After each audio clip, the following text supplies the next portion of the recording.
company in the wellness sector. Okay, and of course, the problem is that how do you sell such a story? Okay, how can you say I'm a McKinsey consultant, McKinsey will pay for my MBA, but at the end of my MBA, I want to do something completely different, entrepreneurship for which I don't have any expertise, wellness for which I don't have any expertise, etc. So just have a patient and an idea, okay? And I'm sure that this student, she will achieve her goal. So basically, if it's badly sold, it's very likely that we'll say that Harvard will not invite you for an interview, and I'm sure we have worked on the interview a lot this week, that it's something that will come again and again during the interview process. So basically, the idea is marketing who you are, marketing your story, making sure that when you apply, you have the right tone, the right attitude, that what you sell is credible, and school will buy it. Okay, it doesn't always work, by the way, but yes, last year with Kevin, we had students accepted to Harvard, to Wharton, to Stanford, to Kellogg, to Chicago, to MIT, and not just one, several, so probably about 10 regular students, deferred MBA students as well. As you know, deferred MBA is a difficult process. So yes, it works pretty well, but at the same time, Kevin gives us good material. But we are good students as well. Okay, so it's easier. But then yes, selling their story and teaching them how to defend their plan, no matter their plan. That's the most important thing. Do you think that the students have questions, Kevin, to ask us? Yes. What fraction of my students that work with you actually get some sort of scholarship?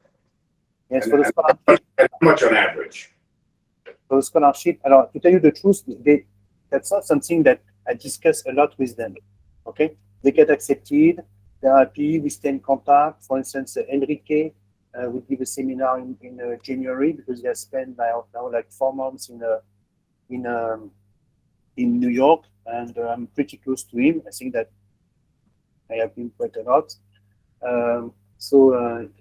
But basically, you see, they don't tell me too much. So I would say that roughly, if you apply for a European program, don't expect much help. Okay, this year we've been very lucky with INSEAD. As you know, for the MIM program, we had 14 students accepted out of 14, so 100% success rate, and all of them got scholarship between 10 to 15,000 euros. But I don't think that it was because of us.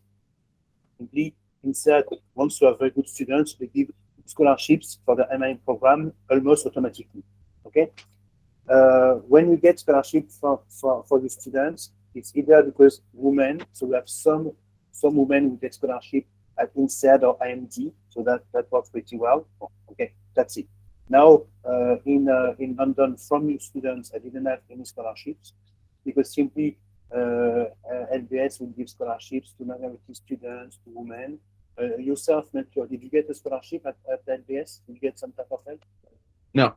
Yeah, because you agree, you don't really belong to a minority. You're a man, you're white, Yeah, it's plus it's I guess that it's not something that Hubert can do something about, like scholarship during your admission process, because scholarships is based on your background, what your parents do, stuff like that. So that's not something that you can like change or hide or things like that. So that's not the main point. Plus, LBS doesn't give a lot of scholarships for, as you said, like white European and above average, like in terms of wealth. So yeah, it does. They don't give you a lot of scholarships actually. So yeah. So you see, Kevin, for instance, we have a student of yours, Claudia.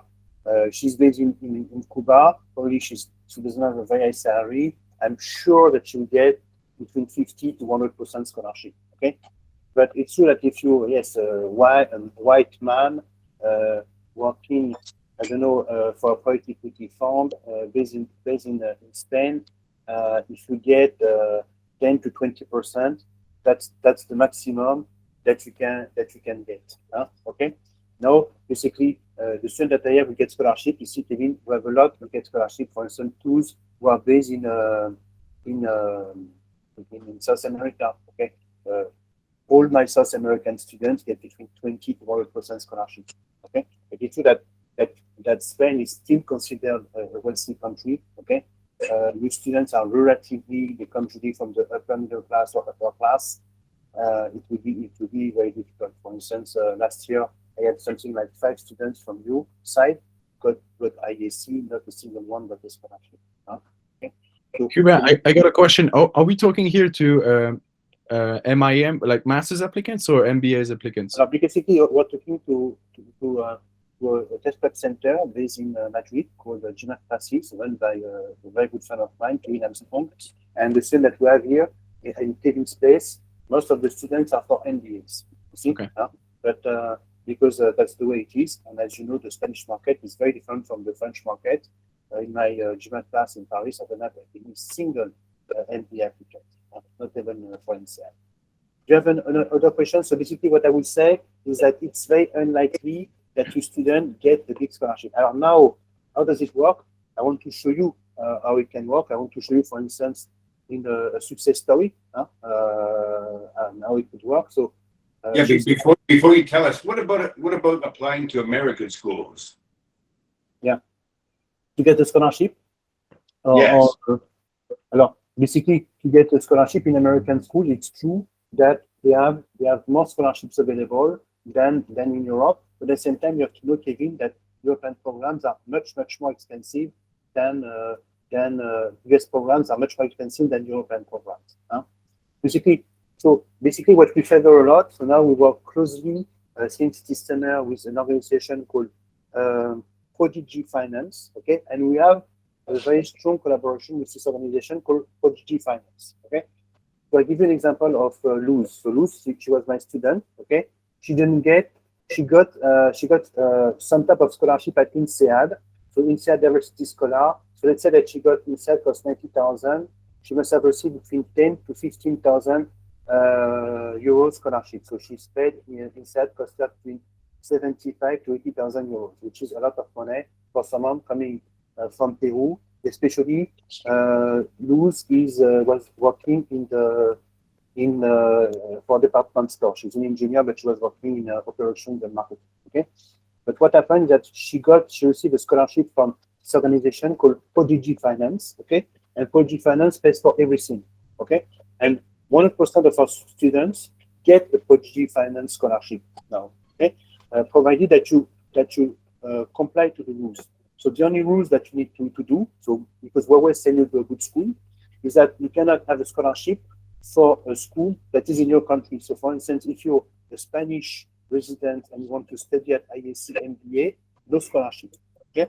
But if you're a Spanish student and you want to study at INSEAD or LBS, scholarships are, funding is available. It's not a scholarship, it's a loan. Okay? Basically, with Prodigy Finance, they support everything. And the way she has done, basically, she has received something like a 100,000 euro loan, okay, to cover expenses for 1 year, tuition and expenses.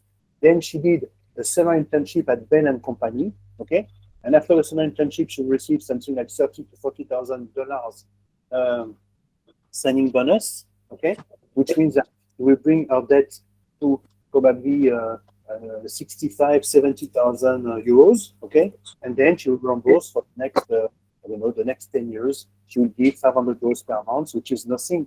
Salary at Ben must be 2 times the salary at Excel in Peru. So basically, it is 1/10 of her salary. We go for the payment of. She will start as a senior associate, and she will be promoted team leader after 1 year. So her loan will be 1/10 of her salary. Okay, it's nothing.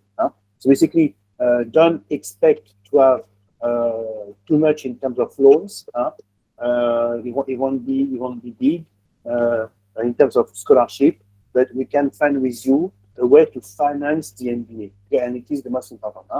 My personal story that I want to tell you is that when I was 22, I got accepted at Georgetown, Duke, and Cornell MBA when I was only 22, so I had a good GMAT but no work experience. And I received a full scholarship from Johnson, okay, because from Cornell, so Johnson, but we changed, had to work for Johnson, and they want to work for Johnson and Johnson. And The fact is that because of that, I could not go for an MBA, and I had to apply the year after for a PhD program. Because the PhD program, I received full sponsorship from Harvard University.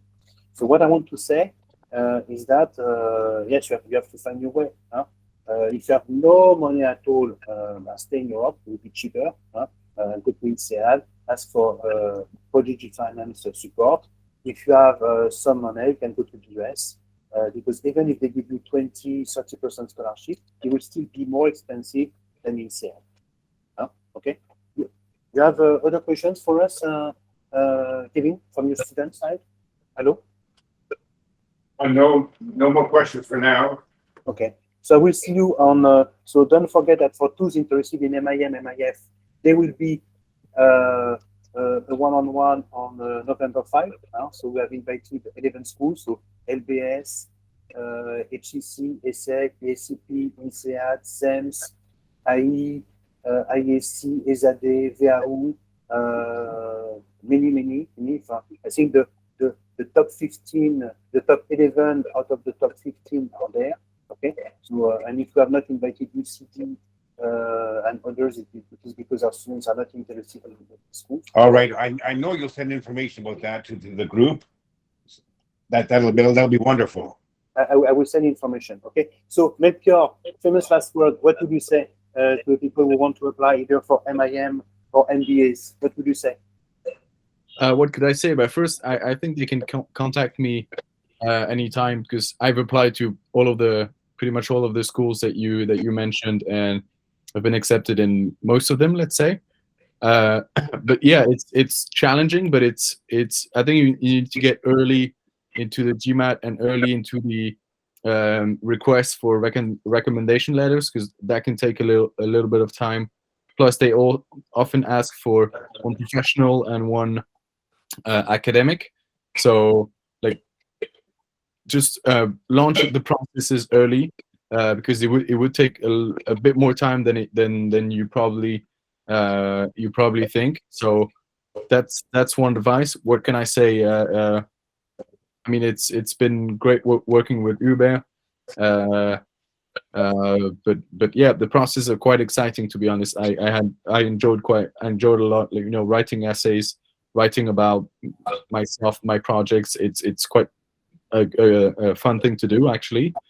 And yeah, it makes you, I don't know, it makes you feel that you belong in one of the schools, and once you get like results, it's a really enriching process where you get like positive answers, and then interview requests, and then yeah, and I can give you an advice is to apply early and try to aim for the January window, which is often the round 3, I think, because then you would have answers, positive answers in February, I hope, and then interview in March, and then your answers at the beginning of April, which gives you time then to choose and then to organize yourself if you don't have the schools that you want to get into, to do something else and trying to find something else. So yeah, these are the advice I can give you. I don't even know to whom I am talking to when I say this, because yes, you're talking to GMAT students. Yes. Yeah. But I don't know. You told me that there was a lot of MBA students who probably won't be listening to what I say. But no, it's the same idea, Melchior. It's the same idea. Same idea. Yeah. So basically, in a nutshell, work on your profile. I suggest that we meet on November 6th. I will come. As you know, now I live in India, so I came in Europe to settle things for 3 weeks. So I will come to Madrid before I will leave. By the way, from India directly from Madrid. So I will be there because it's always a pleasure to work with you.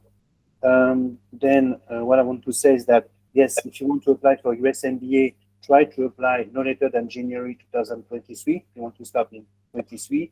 European programs, you can still apply in February, March, or April. It's still workable. Watch the deadline. It's true that now if you're a Spanish student, you want to apply to INSEAD, you can apply to the last round because you don't have that many competitive applicants. Okay, so you're not Indians. And of course, applying early is also important because you can find a way out in the case it doesn't work. I had students, for instance, who tried to apply on their own to LBS instead, and finally, because we have very good connections with ISC, they have been able to apply to ISC and get accepted and start their MBA in January.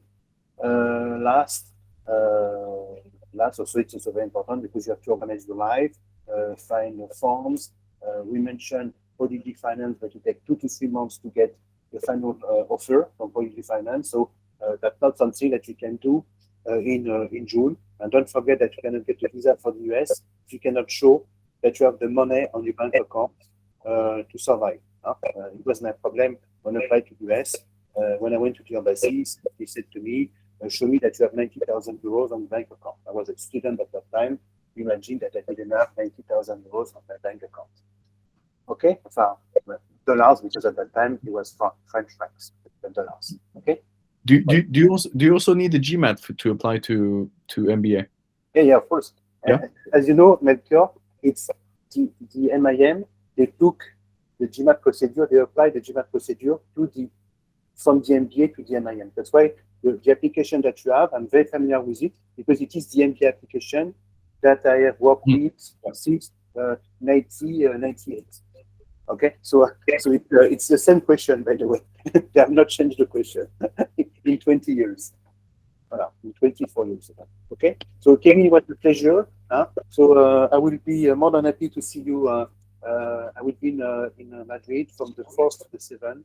I will take my Very good. For Bangalore for New Delhi on the 7th in the morning. We'll have more than enough time to work on it.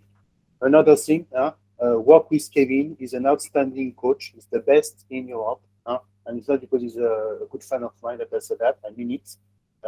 Do what he tells you to do. Take your private tutoring with him. I know that sometimes he doesn't like when I say that, but take your private tutoring with him. Do the class. Use all the material. Watch his videos. And he's always available for you. And you're super lucky to have someone like this. Now, in France, we don't have someone like Kevin. In the UK, they don't have someone like Kevin. In Germany, they don't have someone like Kevin. So you're very lucky to have such an expert as Kevin in Spain. So follow his piece of advice and his guidance. Okay. Well, thank you very much for your kind words, and special thanks to you, Melchior, for taking your time out to inspire my students. I hope so. For our math class, they needed a little inspiration, and they got it. Okay. Thank you very much. Have a good day. Bye-bye. All right. Bye-bye. Thanks, everyone. And feel free to contact me anytime for those who need advice on schools to apply to or whatever. I'm always open. So Thank you. all right, cheers. Bye-bye.